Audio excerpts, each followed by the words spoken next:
തെങ്ങണഗോപാലിനെ തൃപ്പൂണിത്തുറ വെച്ച് കണ്ടേ ഉള്ളൂ. കുറച്ചുകൂടെ കട്ടിയുള്ള ആന തെങ്ങണഗോപാൽ. അതെ അതെ, ഈ ഗണപതിയെക്കാട്ടിലും കട്ടിയാണ് ആനയ്ക്ക്. ഉയരമുണ്ട്. ഒരു പടിയും കൂടെ കൂടുതലുണ്ടോന്ന് ശ്രമിച്ചിട്ടുണ്ട് ഉയരം. പക്ഷേ ഈ മുട്ടിക്കൊമ്പ ഒരു ഇത്ര നീളെ കൊമ്പ്, രണ്ട് കൊമ്പ്, നല്ല ഷേപ്പിൽ ഒക്കെ ഉള്ളതാണ്. അപ്പം ആന കണ്ടാൽ യോഗ്യനാണ്. പക്ഷേ അത്ര പാവമൊന്നും അല്ല ആന കാണുമ്പോൾ. കയ്യിൽ ഇപ്പം എന്തെങ്കിലുമൊക്കെ കാണും നമുക്ക് തോന്നി. അപ്പം അതന്നെ വിട്ടു ഗണപതിയെ കോൺസെൻട്രേറ്റ് ചെയ്തു. അപ്പോൾ ഇതെങ്ങനെയാണ് ഇദ്ദേഹത്തെ അറിയാൻ മേല. ഈ ഓപ്ഷൻ എന്ന് പറയുന്നത് അതിഗംഭീരം മുതലാളിയാണ്, തടി ബിസിനസ്സാണ്, അതൊക്കെ വനമൊക്കെ അദ്ദേഹത്തിൻ്റെ കൂപ്പൊക്കെ സർക്കാരിൽ നിന്ന് നിസ്സാരമായ പാട്ടത്തിന് 90 വർഷത്തേക്കൊക്കെ എടുക്കുന്ന ആളാണ്. അപ്പോൾ ഒരു നെല്ലിയാമ്പതിയിലെയൊക്കെ മുഴുവൻ അദ്ദേഹത്തിൻ്റെ ഇതിലായിരുന്നല്ലോ. അപ്പോൾ അദ്ദേഹം അന്നേരമാണ് ഈ കുമ്പിടി വാരര് ഇടയ്ക്കിടയ്ക്ക് ഇവിടെ വരാറുണ്ട്. തൃശ്ശൂർ, അതെ, തൃശ്ശൂരുള്ള കുമ്പിടി എന്ന് പറഞ്ഞ സ്ഥലത്ത്, തൃശ്ശൂർ അപ്പുറമാണ്, പാലക്കാട്. വാരര് വരും, ഞാൻ ആനക്കഥകൾ പറയും. അപ്പോൾ ഈ അച്ഛനും ദാമോദരനും കുമ്പിടി വാരർ നിലത്തിരിക്കുകയുള്ളൂ, അച്ഛൻ്റെ മുമ്പിൽ നിൽക്കുകയല്ല, അങ്ങനെ കസേര ഇട്ടിരിക്കുകയല്ല. കസേര കൊടുക്കും അച്ഛൻ, മുറുക്കാന്ന് പറഞ്ഞാൽ ചെല്ലം മാറ്റി വയ്ക്കും. അതൊന്നും സ്വീകരിക്കില്ല, രഹസ്യമായിട്ട് മുറുക്കും അവിടെ ഇരുന്ന്. അപ്പം ഈ ആനക്കഥകൾ പറഞ്ഞ് ഇവർക്കെല്ലാം വാരലിൽ വലിയ തൃപ്തിയായി. അപ്പം ഇനി വാരൽ എന്ത് പറഞ്ഞാലും കേൾക്കുന്ന ഒരു രീതിയിലേക്ക് എത്തിച്ചു അച്ഛനെ. അപ്പം അച്ഛൻ ഈ ആനയെ കണ്ട കാര്യം പറഞ്ഞു. അപ്പോൾ തൃപ്പൂണിത്തുറ 8 ദിവസമാണ് ഉത്സവം. ഞങ്ങൾ 2ാമത്തെ 3ാമത്തെ ദിവസം ഞാനാണ് വണ്ടി ഓടിക്കുക. എനിക്കിപ്പോൾ ആനയുടെ ഗ്രാഹ്യം അത്രയ്ക്കേ ഉള്ളൂ. അപ്പോൾ ഇത് നല്ല ആനയാണെന്ന് അറിയാം. അപ്പോൾ ഓടിച്ചത് ആനയെ മേടിക്കാനുള്ള ഇവരുടെ ഉള്ളിൽ അങ്ങനെ ഉണ്ടെന്നൊന്നും ധരിച്ചില്ല. അപ്പോൾ ഇവിടെ വന്ന് ഈ വാരരുമായിട്ട് ഞാൻ പറഞ്ഞു, ഇങ്ങനെ ആനയെ കണ്ടു, അതൊന്ന് എവിടെയാണെന്ന് അന്വേഷിക്കും നമുക്ക് അത്. അപ്പോൾ വാരര ഒന്നും നോക്കാതെ പറഞ്ഞു, പുള്ളിയുടെ മെമ്മറി, അത് പോപ്സന്റെ ആനയല്ലേ ഗണപതി, അത് എവിടെയാണ് പോപ്സൺ എവിടുന്നാണ് മേടിച്ചത്? അന്നപൂർണേശ്വരി കൊല്ലം അന്നപൂർണേശ്വരി ഗണപതി ആന. അതാണ് അവിടുന്ന് വന്ന് പോപ്സന്റെ അടുത്ത് വന്നു. ആ പോപ്സന്റെ ആനയാണ് ഇവിടെ. കൊടുക്കുമെന്ന് ചോദിച്ചാൽ ഞാൻ ഒന്ന് പോയിട്ട് വരാം. അങ്ങനെ വാരരെ ദൂതനായിട്ട് വിടുകയാണ്. കമ്മ്യൂണിക്കേഷൻസ് ഒക്കെ അങ്ങനെയാണ്. അതെ. അപ്പോൾ വാരരക്ക് അഡ്വാൻസ് ചില്ലറയൊക്കെ കൊടുത്ത്, കുറച്ച് പൈസയൊക്കെ കൊടുത്ത് പോയി. ഒന്ന് പിറ്റേ ദിവസം വന്നു വാരരെ കൊടുക്കും. പക്ഷെ അന്യായ വിലയാണ് ചോദിക്കുന്നത്. അപ്പോൾ എന്താ ചോദിക്കുന്നത്? അതിപ്പോൾ പറഞ്ഞാൽ അവിടത്തേക്ക് പറ്റുമെന്ന് വാരക്കറിയാൻ മേല. വാരര് പറയുന്ന ഭാഷയാണ്.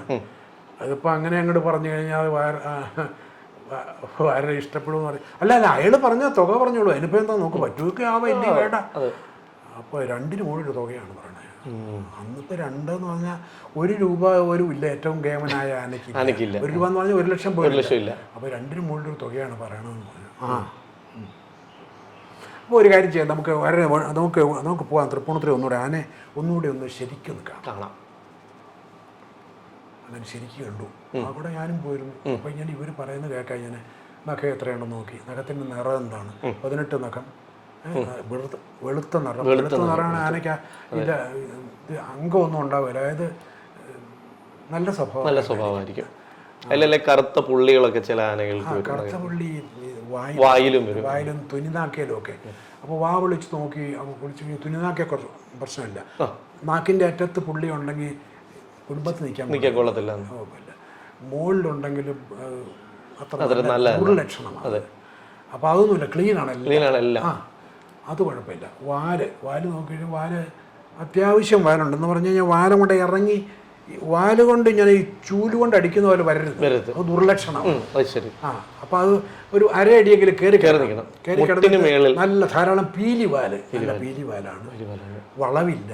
വളവുണ്ടെങ്കിൽ ഇത്തിരി കുശുമ്പുകാരനാണ്. അപ്പം അതില്ല.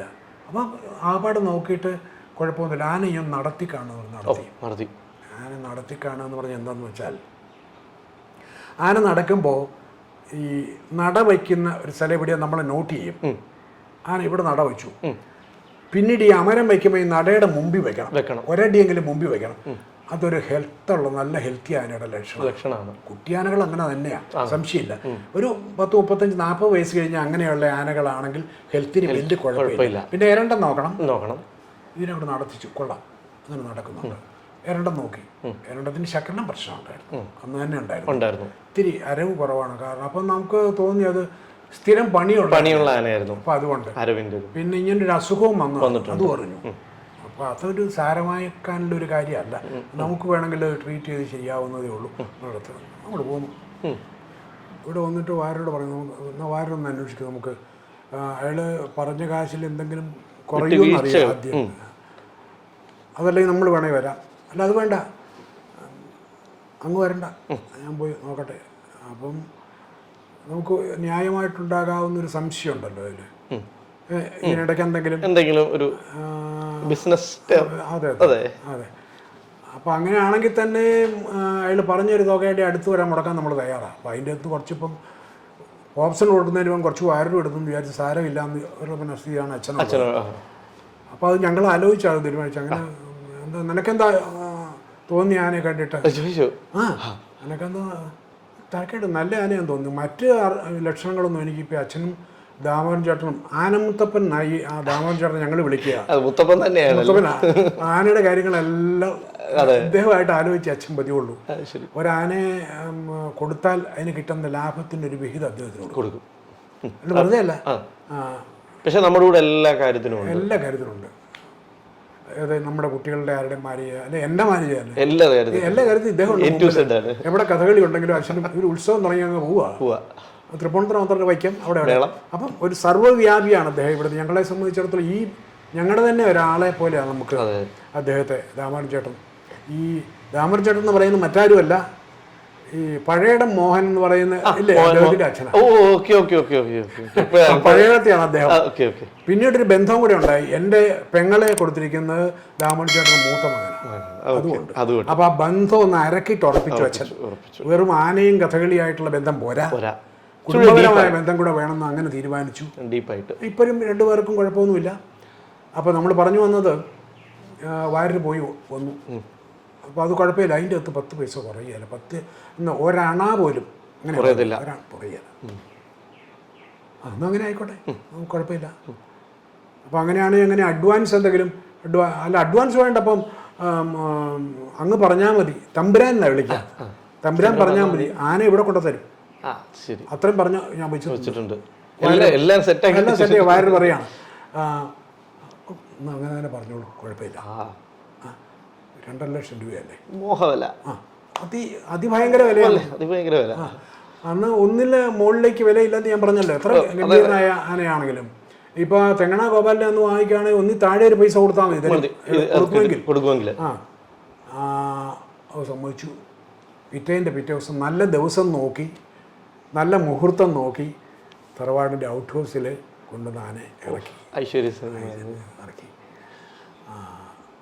അപ്പോൾ നമുക്ക് ഇത്രയും നല്ല ആനയൊക്കെ ഞാൻ പൈസയൊക്കെ കൊടുത്തു. അപ്പം ഇതാരായി ആരോട് ഇയാൾ പോപ്സൺ ചോദിച്ചു, ആരാ ഇത്, ഈ ആർക്ക് വേണ്ടിയിട്ടാണ് ഇപ്പോൾ താൻ ഈ പണി എടുക്കുന്നത്, ആരാ ഇത്? അപ്പം ഞാൻ തെക്കുള്ള ഒരാളാണ്. തെക്കെന്ന് പറഞ്ഞാൽ കോട്ടയം ജില്ലയിൽ കുറവെല്ലങ്ങാട് അടുത്തുള്ള കാഞ്ഞിരക്കാട് തിരുമേനി അദ്ദേഹമാണ് ഇത്.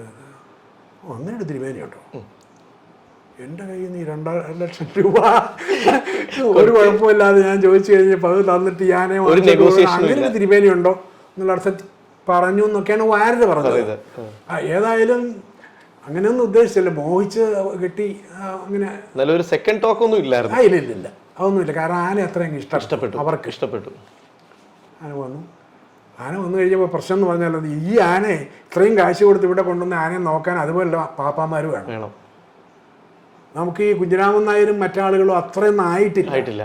ആനയെ നല്ലൊരു ആനയെ മേയ്ക്കാൻ നല്ല നിലവുള്ള അതിനെ വേണ്ട പോലെ ട്രീറ്റ് ചെയ്യാൻ വേണം. അതുകൊണ്ട് വടക്കൊരു ആനക്കാരുണ്ട്, ചാമിയുടെ മകൻ ഒരു ശങ്കര പാലിയം അല്ല വേറെ ഒത്തിരി തൃശ്ശൂരിൽ നിന്ന് വടക്കുള്ള ആനകളെ അയാൾ കയറിയിട്ടുള്ളൂ. തൃശ്ശൂരും അവിടെയും പാലിയല്ല, പാലിയം മരിച്ചുപോയത്. അതെ ശങ്കരനാരായണൻ മരിച്ചു. അയാളുടെ മകൻ ശങ്കരനാരായണൻ മിടുക്കനാണെന്ന് കേട്ടിട്ടുണ്ട് ഞങ്ങൾ. അപ്പോൾ ശങ്കരനാരായണനെ ഇങ്ങോട്ട് പറഞ്ഞു വിടാനായിട്ട് അതും കുമ്പിടി വാര്യരെ ചുമതലപ്പെടുത്തി. വാര്യരെ പോയി കൂട്ടിക്കൊണ്ടുവരുമായിരുന്നു ശങ്കരനാരായണൻ നമ്മുടെ കുടുംബത്തിൽ താമസിക്കുകയാണ്. അപ്പോൾ ശങ്കരനാരായണനാണ് ട്രീറ്റ്മെൻറ്റും കാര്യങ്ങളും ചോറ് വയ്ക്കുന്നതും കാര്യങ്ങളൊക്കെ അവിടെ ഔട്ട് ഹൗസിൻ്റെ അടുത്ത് വേറൊരു ഔട്ട് ഹൗസ് ഉണ്ട്, പണിതു ഇവർക്ക് വേണ്ടി. പഴയ കളപ്പര എന്ന് പറയും, ഓലയൊക്കെയാണ്. അവിടെയാണ് ഇവരുടെ ആഫീസ്. ശങ്കരനാരായണനും കൂട്ടരും 2-3 പേരെയും കൂടെ കൂട്ടിയാകുമ്പോൾ 2 പേരെയും കൂടെ കൂട്ടി അവിടെ വന്നു. പിന്നെ ഇതാണ് ഇപ്പോൾ നമ്മൾ വാങ്ങിക്കുന്ന സീസൺ തുടങ്ങുന്നതിന് മുമ്പാണ്, 2 മാസം മുമ്പാണ്. അപ്പോൾ ഇത് അറിഞ്ഞു ആന സർക്കിളിൽ ഇങ്ങനെ അന്നപൂർണേശ്വരി ആന ഒരു നമ്പൂരി വാങ്ങിച്ചിട്ടുണ്ട് അവിടെ കാഞ്ഞിരക്കാട്. അപ്പം അങ്ങനെ അറിഞ്ഞ് ആനയെ പാട്ടത്തിനെടുക്കുക, എഴുന്നള്ളിപ്പിന് പാട്ടത്തിനെടുക്കുക. അതിന് വേണ്ടിയിട്ട് ഈ മംഗലാംകുന്ന് പരമേശ്വരൻ, പിന്നെ സ്വാമിക്കുട്ടി വെങ്കിടാദ്രി, ഇവരൊക്കെ ഫോണിൽ കൂടെയും, ഫോണെന്ന് പറഞ്ഞു കഴിഞ്ഞാൽ ഈ ലാൻഡ് ഫോണേ ഉള്ളൂ, ഇത് നേരിട്ട് വന്നു വിവരങ്ങൾ. പിന്നെ വാരര് മുഖാന്തരം, വാരര് പറഞ്ഞു കഴിഞ്ഞാൽ ഇവിടെ എന്തും നടക്കുന്നൊരു തോന്നൽ പുറമേ അദ്ദേഹത്തിൻ്റെ ഒരു ഇൻഫ്ലുവൻസ്. അപ്പോൾ വാരോട് പറഞ്ഞു അങ്ങനെ. അപ്പം നമ്മളും ആലോചിച്ചു, നമ്മൾ ഇവിടെ നിർത്തിക്കഴിഞ്ഞാൽ ഈ ആനയുടെ യോഗ്യത അനുസരിച്ചുള്ളൊരു പട്ടം കിട്ടുകയില്ല. അതുകൊണ്ട് വടക്കൻ സൈഡിലേക്ക് ആനയെ അറിയാവുന്ന ആളുകൾ വടക്കേ ഉള്ളൂ എന്നൊരു തോന്നൽ ഞങ്ങൾക്കെല്ലാം ഉണ്ട്. ഈ ആനയോട്ട് വടക്കോട്ട് അധികം പോയിട്ടുമില്ല. ഈ ആന വടക്കോട്ട് അങ്ങനെ വന്നിട്ടില്ല, തൃപ്പൂണിത്തുറ വരെ വന്നിട്ടുള്ളൂ. എല്ലാവരും നോക്കി വെച്ചതാണ്. അത് ആന കുറഞ്ഞ ചെലവിൽ കിട്ടാൻ വേണ്ടിയിട്ട് നോക്കിയതാണ്. അതുകൊണ്ട് അവർ വാങ്ങിച്ചില്ല. അതിൽ നറുക്ക് വീണത് ചെട്ടിയാർക്കാണ്. ചെട്ടിയാർ എന്ന് പറഞ്ഞാൽ പരമേശ്വരൻ. ചെട്ടിയാർ എന്ന് പറയുന്നത് ശരിയാണോ എന്ന് അറിയില്ല. ഏതായാലും അദ്ദേഹത്തിനാണ്. അദ്ദേഹമായിട്ട് കാര്യങ്ങൾ സംസാരിച്ചു. ഒരു സീസണിൽ 4 മാസത്തേക്കോ 5 മാസത്തേക്കോ ആനയെ അങ്ങോട്ട് വിട്ടേക്കാം. ശങ്കരൻ നിങ്ങളുടെ അടുത്തുള്ള ആൾ തന്നെ ആനക്കാരൻ, അയാളുടെ ഈ ചാമിയൊക്കെ അറിയാം. ചാമി തന്നെ അവിടുത്തെ അവരുടെ ആനയെ കയറിയിട്ടുണ്ടോ എന്ന് എനിക്കറിയില്ല. ഏതായാലും അന്ന് ചാമിയല്ല, ശങ്കരനാരായണനൊക്കെ ആയിട്ട് ആന അങ്ങനെ 2-3 സീസൺ, ഓരോ 3 വർഷം അങ്ങനെ ഈ ചെട്ടിയാർക്കായി പരമേശ്വരൻ ഹരിദാസനും അവർക്ക് ആനയെ വിട്ടിരുന്നത്. അത് അന്നൊക്കെ ഒരു സീസണിൽ കിട്ടുക എന്ന് പറഞ്ഞാൽ 2.5 ലക്ഷം രൂപയോ 3 രൂപയോ ഒറ്റ പരമാവധി ഉള്ളൂ. അതിപ്പം ഇവിടുന്ന് ആനയെ കയറ്റിക്കൊണ്ട് പോയി തിരികെ ഇവിടെ തരണം എന്നുള്ളതാണ് നിയമമെങ്കിൽ കൂടിയും ഇവിടുന്ന് ആനയെ കയറ്റിക്കൊണ്ട് പോവുകയൊക്കെ കേമാണ്. അത് കഴിഞ്ഞിട്ട് അവിടെ സീസൺ കഴിയുമ്പോൾ പിന്നെ നിൽക്കുമ്പോൾ ഓരോ ദിവസത്തെ ചെലവ് അവർ കണക്കെടുക്കും, ഇതിൻ്റെ ഒന്ന് കുറയ്ക്കും. അപ്പോൾ പിന്നെ അത് കഴിഞ്ഞാൽ സീസൺ കഴിഞ്ഞാൽ ഉടനെ ഇങ്ങനെ കൊണ്ടുവരും, നമ്മുടെ ചെലവിൽ കൊണ്ടുവരും. പിന്നെ പണിയൊന്നുമില്ല, 6 മാസത്തേക്ക് ഒരു പണിയില്ല. നമ്മൾ പോറ്റണം ആനെ. അന്ന് ഈ പനമ്പട്ടയ്ക്കൊന്നും അല്ലെങ്കിൽ ഇതുപോലെ പനങ്കൈക്ക് ഇതുപോലെ വിലയൊന്നുമില്ല. അപ്പം തീറ്റക്കാരും കുഴപ്പമില്ല, ആനക്കാരുടെ ആഹാരവും പ്രശ്നമില്ല. നമുക്ക് നെൽകൃഷിയൊക്കെ ഇഷ്ടം പോലെ ഉണ്ട്, അതും പ്രശ്നമില്ല. പണി എന്നാൽ പണിയാൻ പോകാം എന്ന് പറഞ്ഞാൽ പണിയാൻ ഇതിനെ വിടാനായിട്ട് നമുക്ക് മടിയ സത്യത്തിൽ പണിയാൻ. ശങ്കരനാരായണൻ പണിതാൽ കൊള്ളാവുന്നുണ്ട്, ആന പണിപ്പിച്ചാൽ കൊള്ളാവുന്നുണ്ട്, അതൊക്കെ സംതിങ് കിട്ടുമല്ലോ. അപ്പം അങ്ങനെ 2 ദിവസം പണിത് ആന വന്നു കഴിഞ്ഞപ്പോൾ ആന ഇങ്ങനെ വലിവ് പോലെ ഇങ്ങനെ. അപ്പോൾ സറയുടെ അതാണ്, കൂടുതൽ ടെൻഷൻ എടുത്താൽ റെക്കർ ചെയ്യും. അപ്പോൾ ആ തോന്നൽ അതാണ് ഞങ്ങളെ പിന്നെ. കാരണം ആനയെ പണിപ്പിക്കാതെ ഇവിടെ നിർത്താൻ പറ്റത്തില്ല, ഭയങ്കര ചിലവാണ്. ഈ 2.5 ലക്ഷം 3 ലക്ഷം രൂപ ഒരു വർഷം കിട്ടിക്കഴിഞ്ഞാൽ അതുകൊണ്ട് അത് പോരാ. പ്രത്യേകിച്ച് ഇങ്ങനെ ഒരു ആനയ്ക്ക്. അതിപ്പോൾ ആന എന്ന് പറഞ്ഞാൽ അതിനെ ഇത് തലയ്ക്ക് എണ്ണയൊക്കെ പുരട്ടി നിർത്തിക്കൊണ്ട് നിൽക്കുക പോലെ, അങ്ങനെയൊക്കെയാണ് നമ്മൾ പോറ്റുന്നത്. പിന്നെ മേത്തൊക്കെ എണ്ണ ഞാൻ കേട്ടിട്ടുണ്ട്. പിന്നീട് ദേവൻ ചേട്ടനാണ് ഒരു വട്ടം പറഞ്ഞത്, നമ്മുടെ ശങ്കരനാരായണൻ നിൽക്കുന്ന സമയത്ത് നമുക്ക് എള്ളെണ്ണ നമ്മുടെ ഇതിൽ നിന്ന് വന്ന് ഉണക്കി അത് അല്ലേ കുത്തി എണ്ണയാക്കി അങ്ങനെയാണ് ചെയ്യാറ്. അന്നൊക്കെ അത് ചെയ്യാൻ പറ്റുമായിരുന്നു. എന്നിട്ട് പറഞ്ഞ അങ്ങനെ ഈ ആനയുടെ തണ്ടലിനും ഈ ഭാഗത്തും ഒക്കെ ഈ പണിതിട്ട് എന്തെങ്കിലും വയ്യായി ഉണ്ടെങ്കിൽ അത് പുരട്ടിയിട്ടും ഈ തലയ്ക്ക് തളവും പോലെ വെച്ചിട്ടും. അപ്പോൾ ഈ കുറച്ച് എണ്ണ വേസ്റ്റായിട്ട് പോവുകയല്ലേ. അപ്പോൾ അങ്ങനെ ഇതുപോലെ ധാരാളിത്തം കാണിക്കുന്ന ആളാണ് മുതലാളി എന്നുള്ള രീതി ചിലർ പറഞ്ഞു കഴിഞ്ഞപ്പോൾ ഇതുപോലെ ഈ ഓരോ തുള്ളി എണ്ണയും താഴെ പോയത് എടുത്ത് വീണ്ടും ആനയുടെ പുറത്ത് തേക്കുന്നയാളാണ് ഈ മുതലാളി. അങ്ങനെ ചെയ്യുന്നതുകൊണ്ടാണ് ഇങ്ങനെ ചെയ്യാൻ കഴിഞ്ഞത് എന്നൊക്കെ പറഞ്ഞ് ശങ്കരനാരായണൻ നമ്മളെയൊക്കെ പ്രീതിപ്പെടുത്തിയിട്ടുണ്ടെന്ന് പറയുക. അന്ന് നല്ല നിൽക്കുന്നിടത്ത കാലം നല്ല ഇതായിരുന്നു, ഭംഗിയായി. അപ്പോൾ പണി പറ്റുകയെല്ലാം തീരുമാനിച്ചു ആനയ്ക്ക്. നമ്മൾ ഇനി ആനയെ എത്ര കാലം നിർത്തിക്കൊണ്ട് ഇനി അപ്പോഴാണ് ഈ മംഗലാംകുന്നിലേക്ക് ആന വിട്ടപ്പം മുതൽ അവർ നോട്ടമിട്ട് അവരുടെ ഒരു തുരുപ്പ് ഷീട്ടായിപ്പോയി ഈ ആന. അപ്പോൾ എന്ത് പരിപാടി വേണമെങ്കിലും വേറെ അവരുടെ ആനയും ചിലവാകാനായിട്ട് ഗണപതിയും കൂടെ ഉണ്ടെങ്കിൽ ചിലവാകും. ക്ലിയർ ആയിട്ട് അവർക്ക് അവരുടെ മുക്കാചക്രത്തിനൊക്കെ പോകുന്ന ആനകളുണ്ട്, വെറുതെ ഇങ്ങോട്ടും ഇങ്ങോട്ടും കൊമ്പൊക്കെ അങ്ങോട്ടും ഇങ്ങോട്ടും മാറി, തുമ്പിയില്ല, എല്ലാ അധികം ബീഹാറിൽ നിന്നും അവിടെ നിന്നൊക്കെ വാങ്ങിക്കുന്നത്. പിന്നെ വില കുറഞ്ഞ് തെക്കൻ തിരുവിതാംകൂറിൽ നിന്ന് വാങ്ങിക്കുന്ന ആനകളൊക്കെയാണ് അധികവും. അന്ന് കർണനൊന്നും വന്നിട്ടില്ല. അപ്പോൾ ഈ ആനയുണ്ടെങ്കിൽ ഇതിൻ്റെ കെയർ ഓഫിൽ വേറെ പരിപാടികൾ ബാക്കി ആനകൾക്കുള്ള പരിപാടി കിട്ടും. അതുകൊണ്ട് അവർക്ക് വിട്ടുതരാൻ നിവൃത്തിയില്ല. നമുക്ക് നമ്മളെ കാലാകാലങ്ങളിലുള്ള വർധനവ് ചോദിച്ചു തന്നിട്ടുമുണ്ട്. അപ്പോൾ ആനയെ അങ്ങനെയാണ് കൊടുത്തേക്കും എന്ന് ഈ ഓരോ സീസൺ കഴിയുമ്പോൾ അവർ ചോദിക്കും, ആർക്കെങ്കിലും കൊടുക്കാണ്ട് ഞങ്ങൾക്ക് പറഞ്ഞിട്ടേ കൊടുക്കാവുള്ളൂ. അങ്ങനെ ഹരിദാസുമായിട്ട് പിന്നെ വന്ന് അച്ഛനൊന്ന് ഇത്തിരി അസുഖമൊക്കെ ആയിട്ട് ഹോസ്പിറ്റലിൽ കിടക്കുകയാണ്. അപ്പോൾ ഇയാൾ പറഞ്ഞു, വാരൽ വന്ന് പറഞ്ഞു, ഇങ്ങനെ മംഗലാംകുന്നിലെ പരമേശ്വരൻ ആനയെ നോട്ടുണ്ട് കൊടുത്തേക്കാം. അപ്പോൾ അച്ഛൻ എന്നോട് പറഞ്ഞു കൊടുത്തേക്കല്ലേ. അപ്പോൾ അച്ഛനും എന്തോ ഫെയ്ഡിങ് ആണ്, ആകെ ലിവർ സിറോസിസ് ആയിരുന്നു അച്ഛന്. അച്ഛൻ്റെ പ്രത്യേക ആഹാര രീതി കൊണ്ടുണ്ടായ ഒരു അസുഖമാണ്. അച്ഛൻ ഒരു മദ്യപാനം അങ്ങനെയുള്ള കാര്യങ്ങളൊന്നും ഇല്ലല്ലോ, ആയുർവേദ ചികിത്സയുള്ളൂ. ഫാറ്റി ലിവറിൻ്റെ അല്ലേ? Fatty liver. അങ്ങനെ ഇത് അങ്ങ് തീരുന്നതിന് മുമ്പ് അത് അങ്ങ് ഉറപ്പിച്ചു. അച്ഛൻ ജീവിച്ചിരിക്കുമ്പോൾ തന്നെ ആ കച്ചവടം നടത്തി. അത് ഞങ്ങൾക്കൊരു രൂപ കൂടുതൽ കിട്ടി. നമ്മൾ വാങ്ങിച്ചതിനേക്കാളും ഈ 2-3 സീസണിലെ പൈസയും കിട്ടി. അപ്പോഴത്തേക്ക് ആനയ്ക്ക് വടക്കൻ നാട്ടിലൊരു പേരായി. അപ്പോൾ അത് അവരുടെ നല്ല ബിസിനസ് ട്രിക്കാണ്. നമ്മുടെ ആനയെ അവിടെ കൊണ്ടുവന്ന് അവരുടെ ആനയാക്കി, അങ്ങനെ ആ കെയർ ഓഫിൽ അവിടെ മുഴുവൻ ഫേമസ് ആക്കി. എന്നിട്ട് അതിന്റെ ക്യാഷ് ഔട്ട് ചെയ്യുന്നത് അവര് നമ്മുടെ കയ്യിൽ നിന്ന് വാങ്ങിച്ചിട്ട് നല്ല അന്നത്തെ നല്ല വില തന്നെയാണ്. അപ്പോൾ കൊമ്പ് മുറിച്ചിട്ടേ ആനയെ തരുള്ളൂ എന്ന് ഞാൻ പറഞ്ഞു. അയ്യോ അത് പാടില്ല, കൊമ്പ് ഞങ്ങൾ മുറിച്ചോളൂ, അത് പറ്റില്ല എന്ന് പറഞ്ഞു. പിന്നെ അവർ അന്ന് എന്ത് പറഞ്ഞാലും സമ്മതിക്കാതെ കൊമ്പ് മുറിച്ച് മാറ്റി വേണ്ട രീതിയിൽ കൊമ്പ് മുറിച്ചിട്ട് ആ കൊമ്പ് നമുക്ക് വിറ്റ് കുറച്ച് കാശ് കിട്ടുമല്ലോ. അങ്ങനെയാണ് ആനയെ വിറ്റത്. അതിന് ശേഷവും ഈ അവരുമായിട്ടുള്ള ബന്ധം നമ്മൾ തുടർന്നു. ഈ ശേഖരൻ ആനയായിരുന്നപ്പോൾ പോലും തുടർന്നു. പിന്നീട് നമുക്ക് മനസ്സിലാക്കിയത് ശരി, ഉരുവിന് നമ്മുടെ ഉരുവിന് കേടാണിത്. കാരണം അവർക്ക് അവർ ബിസിനസ്സിനല്ല ഇത് ചെയ്യുന്നത്. പക്ഷേ അയാൾക്ക് പിന്നെ എഴുത്തച്ഛനില്ലേ, നാണു എഴുത്തച്ഛൻ്റെ മകൻ ജയൻ അവിടെ വിട്ടിട്ടുണ്ട് ആനയെ. സ്വാമിക്കുട്ടിക്ക് വിട്ടിട്ടുണ്ട്. ഈ എല്ലാവരും സ്വാമിക്കുട്ടി പോലും സമ്മതിക്കും, ഞങ്ങളിപ്പോൾ ഈ ഒരു പാട്ടത്തിന് ആന എടുത്ത് എഴുന്നള്ളിപ്പിന് വിടുന്നത് ഞങ്ങൾക്ക് പൈസ ഉണ്ടാക്കാനല്ലേ, അപ്പോൾ അത് നോക്കണ്ട, നിങ്ങൾ നോക്കണം, തെറ്റുണ്ടെങ്കിൽ പിന്നെ വിടരുത് എന്ന് സ്വാമിക്കുട്ടി പറയും. സ്വാമിക്കുട്ടിയെ കറക്റ്റാ, മറ്റവരെ അത്രയും തുറന്ന് പറയുകയല്ലോ. അപ്പോൾ അതുകൊണ്ട് പുറത്ത് വിടണ്ടെന്ന് വെച്ചു, ഇവിടെ തന്നെ മതി എന്ന് വെച്ചു. അങ്ങനെ പിന്നെ കുറേ ആനകളും കൂടെ വന്നുപോയി. എന്നാലും നമ്മൾ ഗണപതിയെ പറ്റി പറയുമ്പോൾ ഒരുപക്ഷെ ഗുരുവായൂർ പത്മനാഭനാന കൂട്ടുനിന്ന അല്ലേ ഒരേ ഒരു ആന ഒരു പക്ഷേ ഗണപതി ആനയായിരിക്കും. അതാണ് ഒരു ആഢ്യനായിരുന്നു, ഒരു ആഢ്യൻ തമ്പുരാനായിരുന്നു. അവൻ്റെ നമ്മുടെ ഇവിടെ വന്നു കഴിഞ്ഞപ്പോൾ കുറെ അടുത്ത് ഇടപെടാൻ പറ്റിയല്ലോ തിരുമേനിക്ക് ആ സമയത്ത്. എന്തായിരുന്നു അവൻ്റെ ഒരു പവർ എന്തായിരുന്നു? അതായത് ആനയുടെ ഒരു പ്രൗഢി എന്തായിരുന്നു? അത് ശരീരം തന്നെയാണോ അതോ നിലവ് സ്വഭാവം? അതായത് നെറ്റിപ്പട്ടം കെട്ടിക്കഴിഞ്ഞാൽ ആന മറ്റു സാധാരണ നിൽക്കുന്ന പോലെ അല്ല ആന നിൽക്കുക. സ്വതവന്നെ നല്ല കൊമ്പും തലയും ചെവിയും. അത് നെറ്റിപ്പട്ടം കയറി കഴിഞ്ഞാൽ ആനയുടെ ആ നിലവ് അങ്ങനെ ചില ആനകളുണ്ട് വെറുതെ നിൽക്കുമ്പോഴും തല പൊങ്ങി നിൽക്കുന്നുണ്ട്. നെറ്റിപ്പട്ടം കെട്ടിക്കഴിഞ്ഞാൽ ഇങ്ങനെയാണ് നിൽക്കേണ്ടത്, താത്താൻ പാടില്ല എന്നുള്ളൊരു ധാരണ വന്നുകൂടിയാൽ ചില ആനകൾ അങ്ങനെ ചെയ്യും. എന്നാലും അങ്ങനെ ഒരു നിലവ് നിൽക്കാൻ ഒരു ട്രെയിനിങ് കിട്ടാത്തൊരാന അല്ലേ നമുക്ക് അങ്ങനെ പറയാം?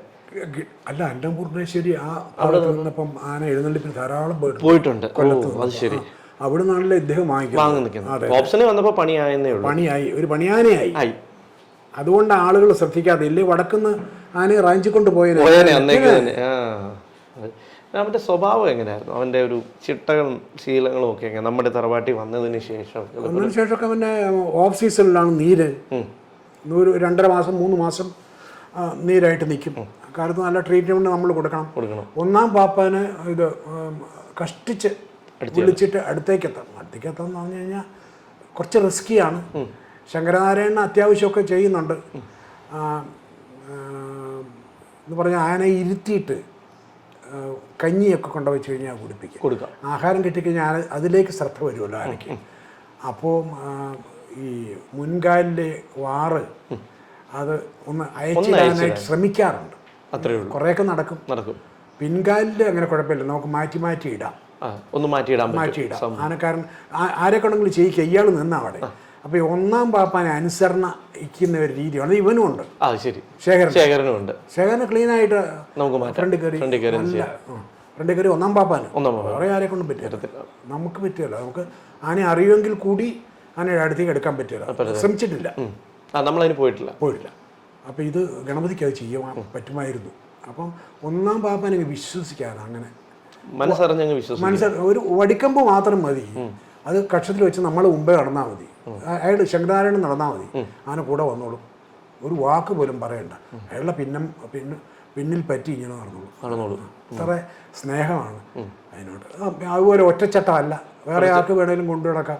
പക്ഷേ എല്ലാ അനുസരണ ശീലങ്ങളും പഠിപ്പിക്കണമെങ്കിൽ ചെയ്യിപ്പിക്കണമെങ്കിൽ തീർച്ചയായിട്ടും ശങ്കരനാരായണൻ അല്ലെ ഒന്നാം പാപ്പാൻ വേണം. ചട്ടം പറയാൻ ഒന്നാം പാപ്പാൻ തന്നെ വേണം. ബാക്കി കാര്യങ്ങളെല്ലാം ഓടിച്ചു കൊണ്ടുപോകാം. വേറെ സ്വഭാവത്തിൽ എന്തെങ്കിലുമൊക്കെ ഉണ്ടായിരുന്നോ അവന് വന്നപ്പം?